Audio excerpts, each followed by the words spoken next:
Okay, that's the signal for 3 o'clock. No, it's not, but it's 3 o'clock anyway now. So it's an opportunity to start this afternoon's meditation session, 3 to 4:15 every Saturday, the ongoing class. For those who come to the Introduction to Meditation class, that is on the room to my right, taken by Dennis. So on this class, as usual, we teach some new aspect of meditation to enhance one's practice. This is mostly for those who've meditated before. To be able to understand just where some of the blockages of meditation and how to overcome those so you can go deeper and more peaceful, more alert and more delightful type of meditation. And I was mentioning to the monks last Wednesday a simile which I developed called the simile of the snake.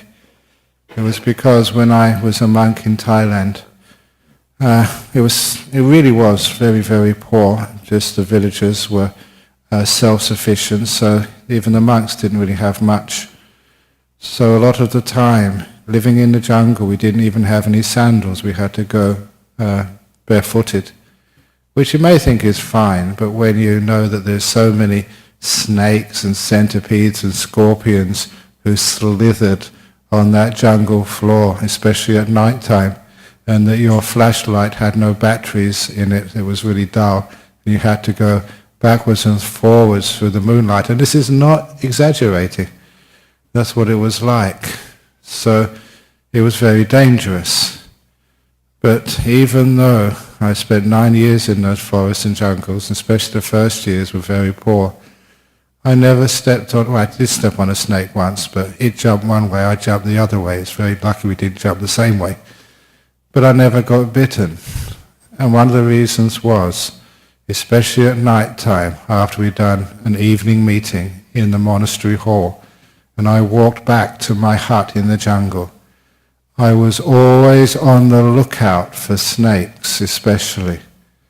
If I saw a dark shape across the path, I didn't have enough light to know whether it was a real snake or not, or just a twig, or a branch, or a shadow. If there was any possibility that could be a snake, I would turn around and go another path, or jump over it.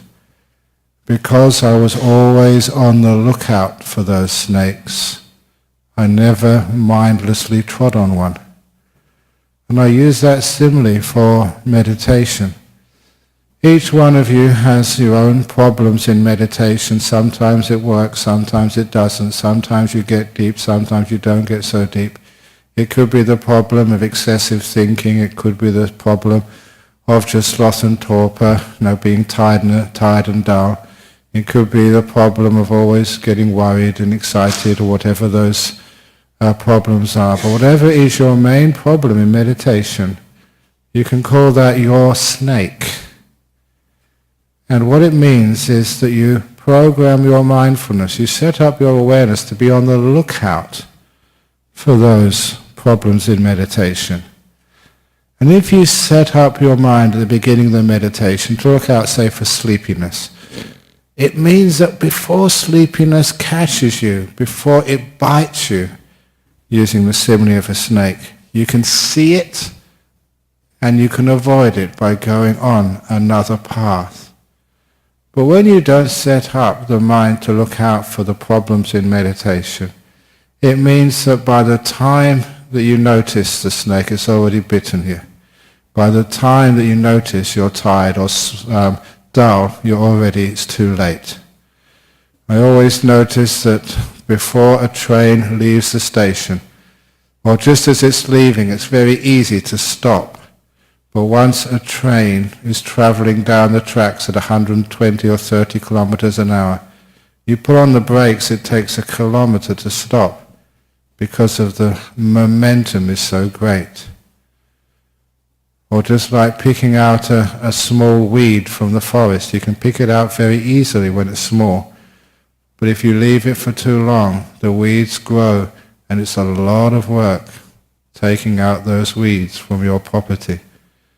If you catch things very early, it's very easy to stop. And that is why that if you set up the mindfulness whether it's too much thinking or whether it's sleepiness. Make whichever one is your biggest problem. Call that your snake at the beginning of meditation. And then you are telling your mindfulness, this quality of the mind, which is aware of what's going on. You're telling it to focus on that particular obstacle or danger in your meditation, which means that you will see it early. And by the time you've seen it, it's early enough, you can actually stop it. You can stop the dullness. You can go a different way. You can brighten up your mind. When you start to get into a train of thought, you can catch it before it's caught you, which means you can just say, no, I don't want to waste my time in this meditation by working out the answers to all my problems. I've been there, done that, it doesn't work, it's a waste of time. Now is the time for peace, for stillness. You can catch these things really early. And because you catch them early, it's so easy to avoid. Any sort of, you may be obsessed with something in your life, have a really, really big problem in life, but you realize that no, you want to have 40 minutes or 45 minutes of peace in a Saturday afternoon meditation. And you start meditating, things are going very well, and then the thought comes up, the obsessive thought comes up. If you can catch it very quickly, it's very easy to say no to. But once it's got you, it will not let you go, which is why catching it early is the trick. And to be able to catch it early, you've got to set up your mind at the very beginning, to be on the lookout, to be wary of these problems. So you catch them so quickly. Mindfulness is this great quality which can see what's going on inside your mind. But it needs to be focused. If you just say, I'll just be mindful. Mindful of what? There's so many things to be mindful of. But if you tell your mindfulness, be careful of this. This is my big problem. This is the obstacle. This is a hindrance which has been battling in meditation for a long time. Be on the lookout for it. Then you find you'll see it early and you can overcome it, which means you can go much deeper in the meditation and enjoy a meditation which hasn't got all these obsessive thoughts. A meditation which isn't just dull, so as if like you're sleeping. A meditation which is clear, aware, and joyful. And I've said many times in the other descriptions of meditation, it's not just peace of mind. Peace of mind is when there's nothing much going on in your mind. It's also the great joy of that peace, where you appreciate it and you like it so much. It's a type of pleasure which you experience in the mind, which is why that people love meditating. They get such a sense of happiness and joy from it. Once you get past those obstacles of meditation, meditation becomes a very, very wonderful way of spending half an hour for 40 minutes. It's joyful when you're doing it and you feel great afterwards, as long as you get past the obstacles in the beginning. And of course the reason why is because it's just the nature of the mind. When it's still, it gets energized. Keep it still long enough and the energy goes into the mind, it brightens up, you can see more clearly, feel more thoroughly. Everything you do is like washed, brightened up, sparkling and beautiful. That is just the nature. Stillness gives the mind a boost of energy, and that energy gives happiness to whatever you do and see in life. Which is why that when you really get into the meditation, you always get into a much nicer mood, happier, brighter, more energized. It's one of the reasons why I, as a teacher, can tell a person's meditation, not just from how still they sit, but the happiness, the smile, the joy on their face once they come out of meditation. That is a sign that they've been still enough to give their mind a boost of energy, and that manifests as happiness and being easygoing. When you're down with energy, you get grumpy and depressed, and you get very fault-finding with so many things. When you boost your mind with energy, that fault-finding disappears. You give people the benefit of the doubt. Everything you look at is bright and cheerful, including you. That's just the nature of the mind, which is still and peaceful, which gives rise to happiness. It's just getting to that stage, first of all, which is important. And today, the simile of the snake, beginning of your meditation, what is your obstacle? What is the thing which has always been bothering you every time? That's a snake for you. Remind yourself, be on the lookout for this. So you see it coming and can take remedial action and avoid it before it gets you.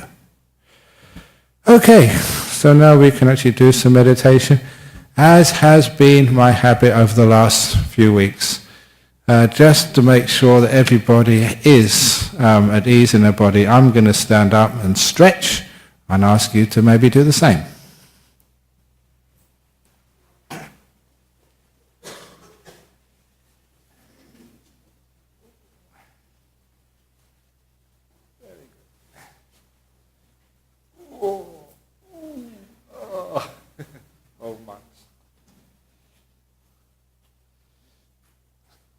A little bit of kindness to your body at the beginning actually helps. And when you're stretched enough, sit down.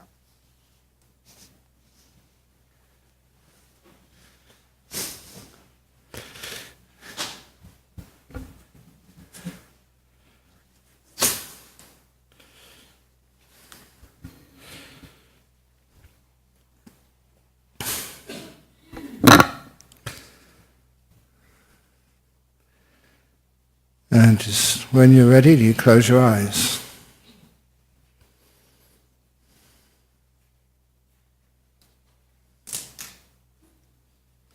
By closing your eyes, you can become more aware of your body.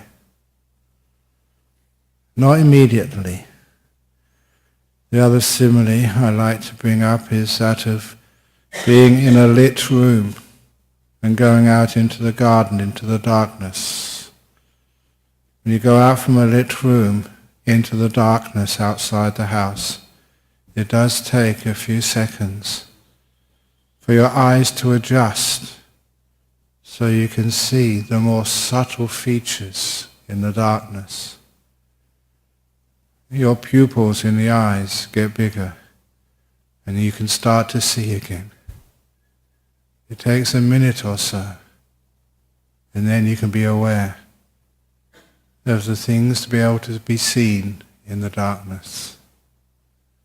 It's like closing your eyes. It takes a minute or two for the brain to adjust to the more subtle input of data from the physical sense of touch.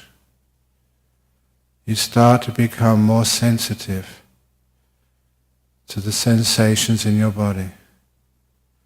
And first of all, to the gross sensations of a body which is not positioned all that well. Which is why, please fidget at the beginning of a meditation. Adjust your body. At least 1 minute after your eyes have closed. Only then can you really feel whether you are in a good position or not.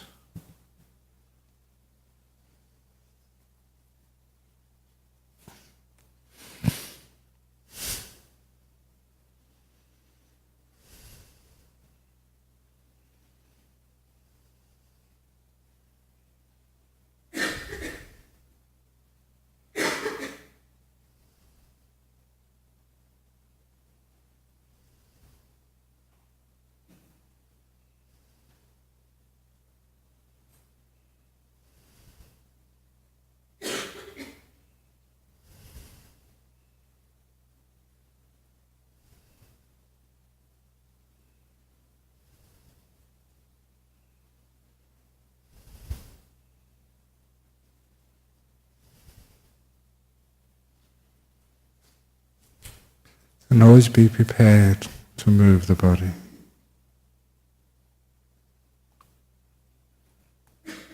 Just an adjustment at the beginning can save a lot of distractions in the middle or the end of the meditation when aches and pains start to disturb your peace. Get the body right now and you can avoid that problem.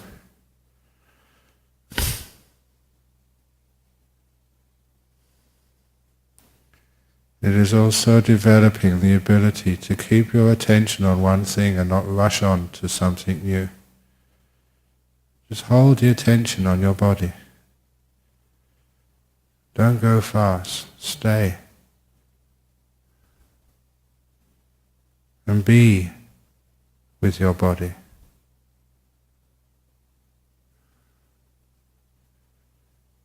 And if you're mindful, aware of your body, you find you have the ability to relax it, or rather relax parts of it at will.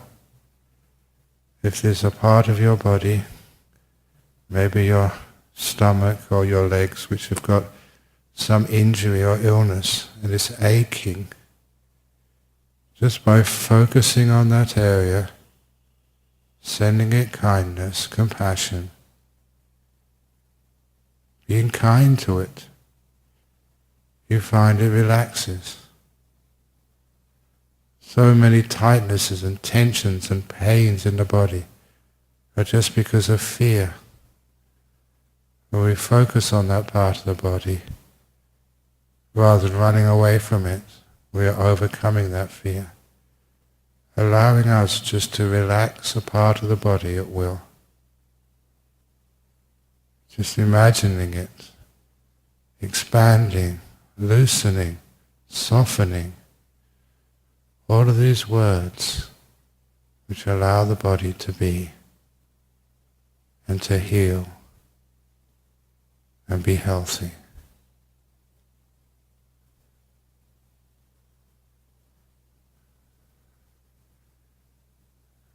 And it also means you're developing something you will later apply to the mind. Awareness and kindness joined together. What I call kindfulness. On your own body.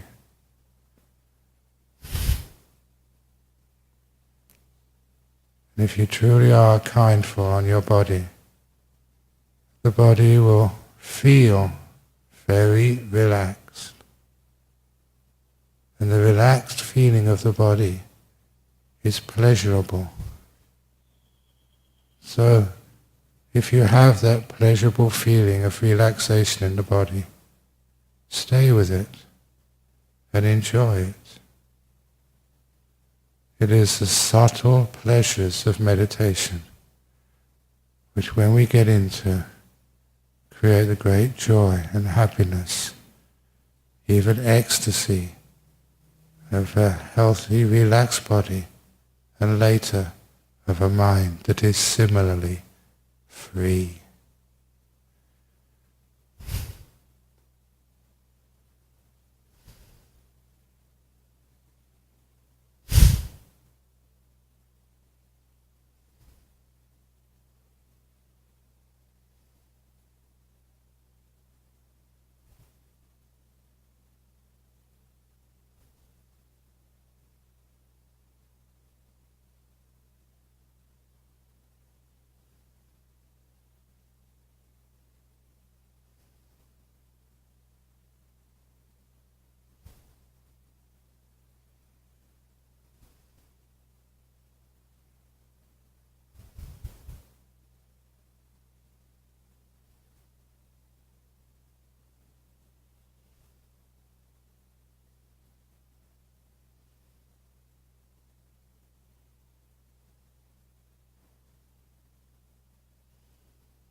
Staying with your body until it is deeply relaxed. Not a tight place anywhere to be found.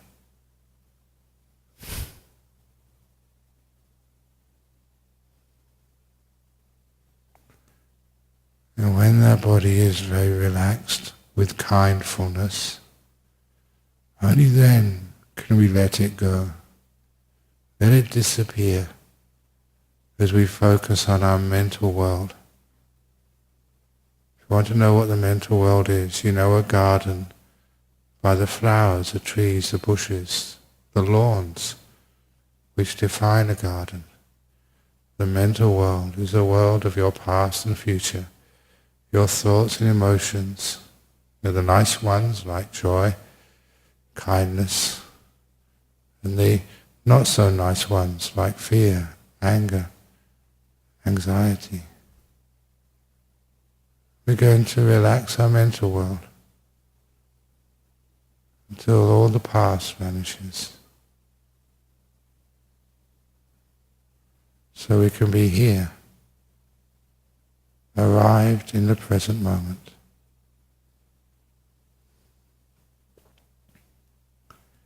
The past you cannot change. And never imagine you can learn, that you can learn from the past. You don't learn from the past when you think about it. You get imprisoned by it. A human being learns from the present moment.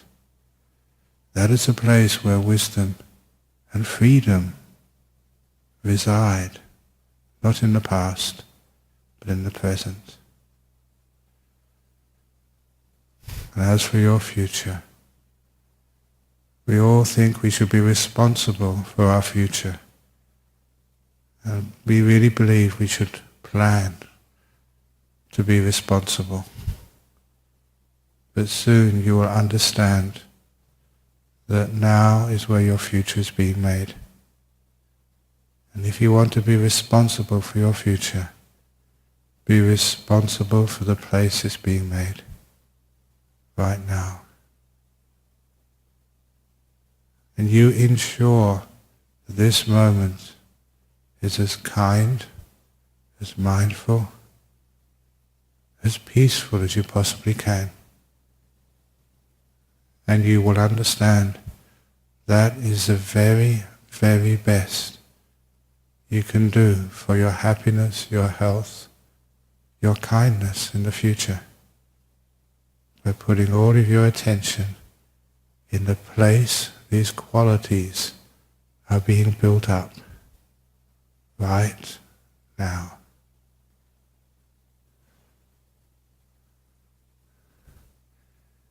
At first you may be ill at ease being in the present moment.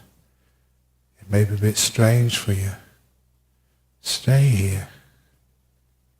Soon you recognize, become familiar with this present moment, and then it becomes like a second home for you. You can relax just in the here and now, just being. No past, no future. Relaxing your mental world. Like it's got no burdens anymore. 2 heavy suitcases have been put down. Heavy weights are no longer dragging down the energy and happiness of your mind.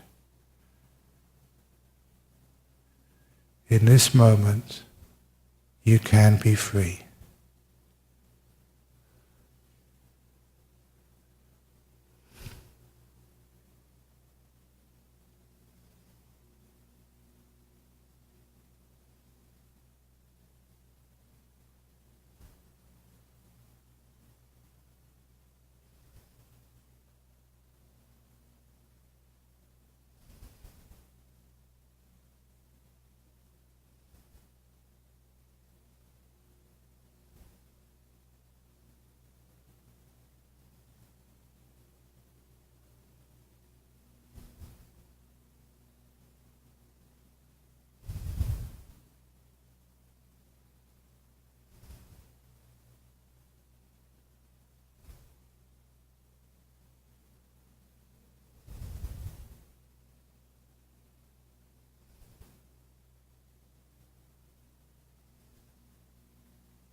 And in order to give your mind something to focus on, if you wish to invite the breath into your mind, just ask yourself, am I breathing in or am I breathing out? How do I know? And the answer is the feeling which may be different for every human being, but your feeling which tells you what the breath is doing. Don't locate that feeling on your body, you just know that's enough. The breath is going in, or the breath is going out.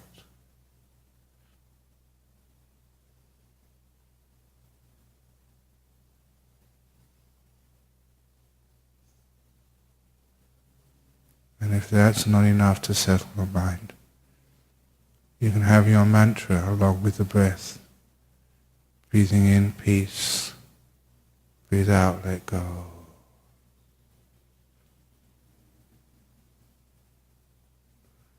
When you breathe in peace, imagine peace to be coming into your body and mind. Imagine it filling up your body and mind with this beautiful, delectable, subtle sense of peace, where there's no disturbances, no obstacles. You breathe out, let go, and all any physical discomfort or sickness just goes with your breathing. You can imagine any disease you may have flowing out with your breath. Any anxiety, any guilt or anger, breathing out, let go.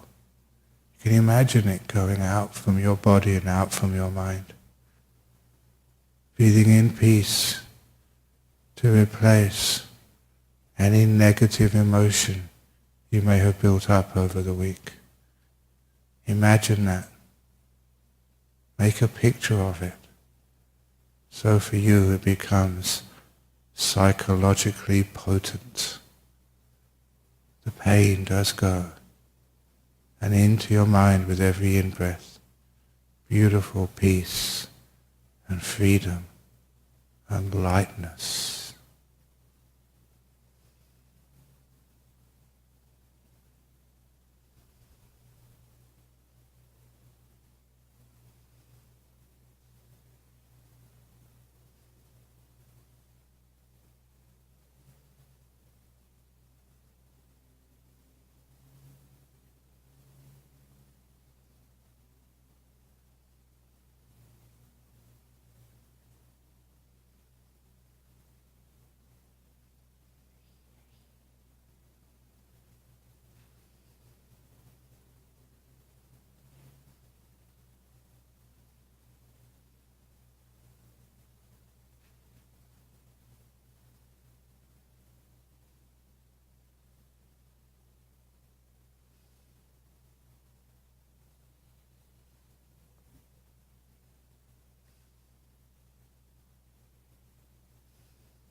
Oh, it is getting very close to the end of the meditation now. It's a time to reflect on how you feel, what worked and what didn't work, and how much peace you have nevertheless.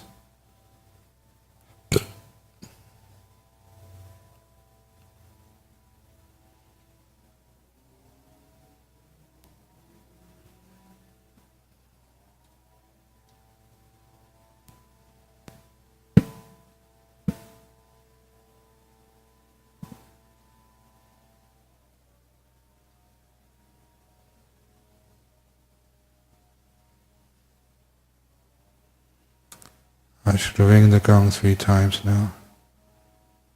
When the gong finishes sounding for the 3rd time, you may open your eyes to end the meditation when the 3rd ringing of the gong disappears.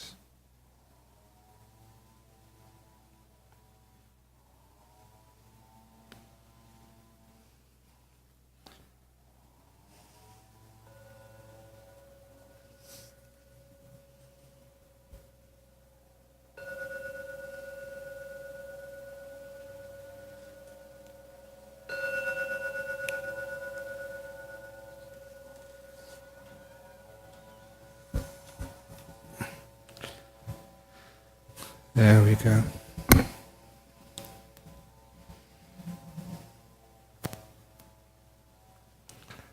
Okay, so for those of you who wish to ask questions, sometimes there's questions in the box, sometimes there isn't.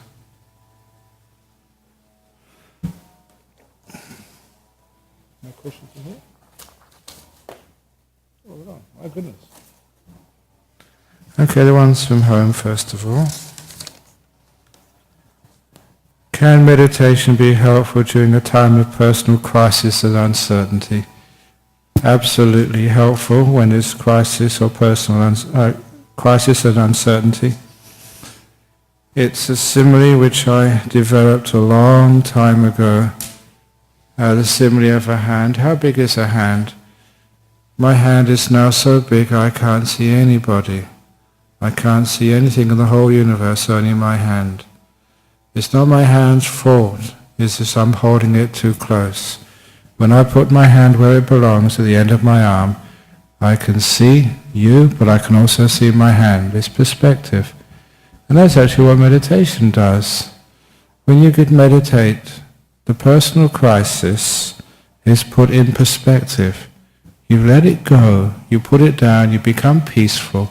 And when you go back to it at the end of the meditation, you have a fresh perspective, you can see it, and you find it's not that big anymore. I'm always intrigued just how far these teachings you hear on a Saturday and a Friday night go. Last July, in Singapore, I was attending a conference, and at that, many of you see me use a simile of the hand before. At the conference, the latest psychology advance in therapy, this fellow from Sydney, he was saying, the 2 hands, the problem with life is you put your 2 hands up here and you can't see anything. You put your 2 hands where they belong at the end of your arm and you can see other things. And that's my simile. I invented that. And this guy over Sydney is making a fortune out of it. And you know, interestingly, just on the same subject, last Sunday, I went to the Thai Loi Krathong Festival, just to give a blessing at the very beginning. And at the Loi Krathong Festival, had all the politicians were there, and many of you will recognize this. They had the new member for Perth, Eleni Evangeli, whatever her name is, but she's the local member for Perth. And she gave her little speech, and she said she heard from a wise person that the only reason you have stress in life is because it's like you're holding a cup at arm's length and you don't know how to put it down. Now, many of you have seen me do that for the last 10 years. So it's getting to these people as well. So these actually psychology techniques, which you hear here first of all, are actually going around the world. So yes, meditation is hugely helpful. in personal crises. You just put it down for a while. And when you take up the crisis again, it's not that big. It's easier to carry. So it works 100%. However, if you have your personal crisis first, and then you learn how to meditate, it's a bit late. You learn meditation first of all, so it gives you the ability of being able to put things down. You know how it works, which means that when the crises do come in your life, they're just small things. It's not a big deal anymore. How can we use meditation during a time of bereavement for a close family member to heal and overcome grief as well as other very emotional feelings? Again, it's the same thing. It gives you some freedom from an obsession. Grief is a cultural addition to loss. It's one of those strange things in life. We take grief for granted. Somebody dies and we think, oh, you poor thing. What do you mean, poor thing? I've just inherited a lot of money. That's just being cynical. But no, if somebody has died, and the grief you have, it is just our culture has added that onto our way of dealing with life. We're expected to grieve where we don't need to. And when I was in Thailand, northeast Thailand, for 9 years, this was a culture which had never been penetrated by the West. And not like Burma or Sri Lanka, the Westerners have been there for years. The northeast of Thailand, Thailand was never colonized. Especially the northeast of Thailand, it was way, way, way out of the reach of Western culture. So there you saw a real indigenous, untouched Buddhist culture. And the monastery where I stayed was a local cremation ground, people being cremated there once or twice a week. Never once did I see people cry over 9 years when it was a death. It was taken for granted. People die. Not an important thing. Important, yes, but I mean not just the way we deal with it over here.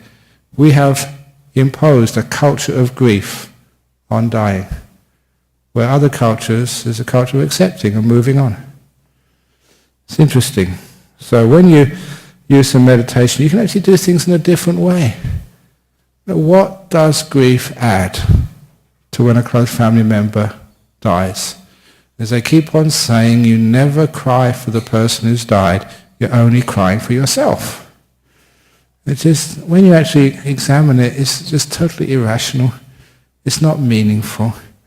And it's just looking at things in one way, putting your hand right up here. If you put it out the end of your arm where it belongs, you can see that, yes, you're crying for what's been taken away, and you're totally not paying any attention to what you've had.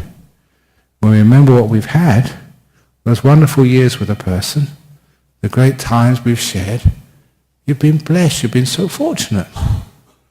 When you remember what you've had, you don't cry. When you focus on what's been taken away, then you get tears. Really, it's an amazing thing with grief and loss, but meditation 100% helps enormously. You recondition your mind to see things in a different way, and you find you don't need to feel sad anymore. Brilliant. Anyway, actually we have 3 questions here from really nice, a nice spread from USA, Singapore and Romania. You see just how important these classes are. They're streamed all over the world and people in so many countries listen in. Okay. Recently I heard one of Ajahn Sujata's talks on near-death experiences, saying that jet pilots under high G-force have experienced the nimitta-like experiences, and he also said that maybe even meditation is nothing more than oxygen deprivation of the brain. This has been bothering me as we have seen few of the monks, including Ajahn Chah and nuns, ending up with some sort of mental illnesses. Could it be related to too much meditation? Could you please comment? Ajahn Chah did not have a mental illness. He had basically working too hard. And this is my teacher. He had liquid on the brain, which was stress related because never rested. It gave too much. And lastly, that caused a brain degeneration. It was totally 100% physical. certainly not mental. And for the oxygen deprivation of the brain, nimitta-like experiences occur in NDEs when the brain is not functional at all. I refer to the brilliant piece of research done by Professor Pim van Lommel, Lommel. So John from the United States, please Google in Pim, P-I-M-V-A-N, L for London, O-M-M-E-L, and you will find brilliant research when these nimitta experiences and the near-death experience which happened before only occur when the brain is not functioning at all. The jet pilots under high G-forces have experienced nimitta-like experience. Like is an important word there. It's not the real thing. They are still conscious. NDEs, you are unconscious. I wouldn't like to have anybody piloting the jet in which I'm flying who is just having an NDE. I'd be dead with everybody else. I'd have an NDE. It's not an NDE, a real death experience, an RDE. So sometimes that skeptics, and this is really bad science, I remember this one person, they put some sort of piece of metal into a person's brain and did a little bit of electrical discharge, and they had some sort of flash in their mind. And they said, this explains near-death experiences. It doesn't. That's really bad science. You have to explain everything of a near-death experience, such as the fact that the brain is not functioning at the time. Nothing is happening. As one of the researchers who was in, I think, Colorado Springs, when he was researching a near-death experience on a woman who had an aneurysm, he had so many gizmos on this person's brain as they took it out of the skull that he said on BBC that if one neuron fired in that brain, he would have seen it on his machines. Incredibly sensitive machines, and not one neuron froze during this operation. Not one neuron fired during this operation. And this woman had a very classic NDE, near-death experience. So I think that Ajahn Sujato's talks on NDE, jet pilots under high G-forces have experienced an nimitta-like experience. No. Something remotely the same, but totally different. Number one, they were not unconscious. And Im from Singapore, my leg always gets numb halfway during meditation, and I usually have to stop to massage it as it is too distracting. What can I do to prevent the numbness from happening? I like to meditate on the floor as I can get into it easier, whereas sitting on a chair solves my numbness, but I can't seem to get into a good meditation. You can go halfway and use a stool. It's not a chair, it's not on the floor, it's halfway. The Zen stools. If that doesn't work, just do what I did. When I started meditating, I got numbness in my leg, and I would always have to move as well. And one day I got fed up with it. And I said, okay, you can be numb, I'm going to carry on meditating. And basically I just overcome my fear of numbness in the leg when I was meditating. And after a few minutes, I didn't move at all, and the numbness vanished all by itself, and the circulation came back again into the surface of the skin, which is what the numbness is all about. Basically, just overcome your fear. Just carry on meditating. Let your legs get numb. Look, there's many people. We're in Singapore. Many people in Singapore can watch the soccer. They like soccer, EPL in Singapore. I've been there many times. If you want to watch the soccer, your husbands or your wives watching movies, they can sit for a couple of hours watching a movie, and their legs go numb, and they don't even move. And they don't have to be taken to Singapore General Hospital afterwards. They are fine. So just sit there and just let the numbness vanish by itself. Yeah, that's what happens. It is anicca. It's impermanent. It disappears by itself. I've done that. You don't have to worry about it. And lastly, from Romania, is it useless to continue to meditate if I don't have any deep meditation bliss or nimittas? I still have lots of thoughts arising in my mind. Look, meditation is one of those skills which you take your whole lifetime to learn, but many of the other skills which you learn, whether it's playing the piano or playing chess or something, When you get to a certain age, you can't do that anymore. But meditation is what you do to the very last minute of your life.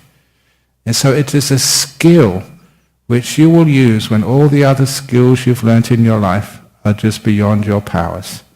Meditation is a skill par excellence which you will take with you forever. All these other skills are just temporary. Now, all the effort I used to learn physics at university, you forgot a lot of that now. What a waste of time that was. But my meditation is something which I learned, and it keeps on growing and gets better every time, which is one of the most wonderful uses of my time I've ever done. It's there forever.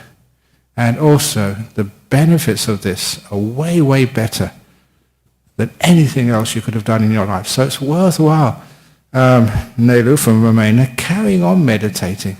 Learn. You haven't just managed to get past those thoughts in the mind. It's one of those big problems for people, the thoughts in the mind. But if you keep following these instructions, after a while you get it. It works. And you can meditate with hardly a thought in your mind, and you get so peaceful, so blissful. Nimittas come later on, but just get to the state where you can just watch the breathing for hours and have this beautiful, we call delightful breathing. Watching the breath go in, watching the breath go out without a care in the world. No past, no future. So Nelu, when you're just starting the meditation, so carry on until you can get to that stage. It's worth putting the investment of time in. Because everything else you do, you invest your time in life, whether it's your money, whether it's your family, please excuse me, but the family will leave you eventually, whether it's even your health will depart, but your mental health, the meditation, that will be with you for the last moment of your life and beyond. That's why it's incredibly important to put the time into developing that. And it's only a matter of time. People get it eventually.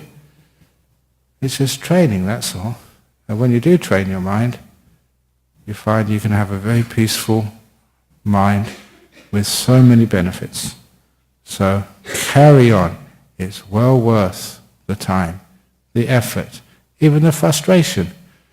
But don't just use what I call willpower. Use wisdom power, Nelu. In other words, listen to all the talks, listen to the instructions. There's some fine instructions there. I've been teaching meditation for years, and many people, I get invited all over the world to teach this stuff. And the books are bestsellers. So I know what I'm talking about. So listen carefully. Follow the teachings, follow the instructions, and it works. You'll have a wonderful time. Okay, any other questions from the floor before we finish off for the afternoon? And it's really true, all the other stuff you do in your life, you forget most of it. All the stuff which you learn at school disappears from you. But your ability to meditate, to find stillness, to find peace of mind in any place, any situation, any time, that is really awesome. And of course it's also I like this when you're really sick. The ability just to meditate away pain. To take away just the connection between the mind and the body. So when the body is really sick, the mind is just totally at peace and really happy. That's a really beautiful skill to develop. And how do you do it? Keep coming here every Saturday afternoon until you can do that. And when you can do that, you don't need to come ever again. Thank you for listening.